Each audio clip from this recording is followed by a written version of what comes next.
It's nice, Matt Monro, that you're back on the programme again. Yes. You never seem to have time to sing for us because you're always gallivanting around the world, Yeah, aren't you?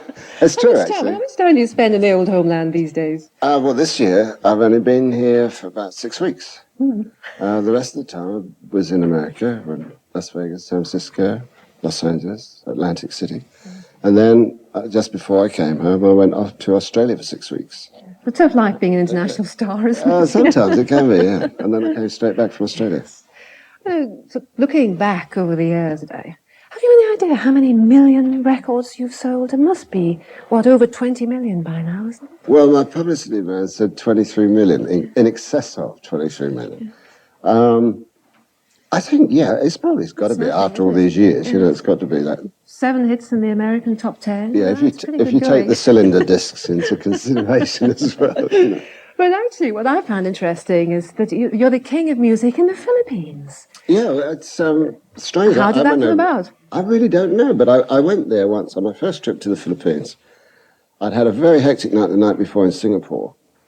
And I got off the plane, I was unshaven, it was very, very hot, and all these people screaming. I thought, who's on the plane? You know, it was one of those. And I looked on the tarmac, and believe it or not, it said Mabuhay, Matt Monro, in flowers. And I thought, oh, gosh, I felt so terrible. I thought, it was a hasten to straighten up, and people were interviewing. And we played to 27,000 people per show. That's smashing, isn't it? It was incredible. So how much time do you spend there? Do you try and get back fairly often? I try to go back as often as possible. We had a long break, actually. It was about 5 years since we went back, but I went back last year and wondering, I think everybody was there as well, wondering what it was going to be like after such a long break. Fortunately, it was just as good. We went to the Araneta Coliseum again and packed it out. It's smashing. So. You're going to sing a nice song for us in a few moments, which is a new single.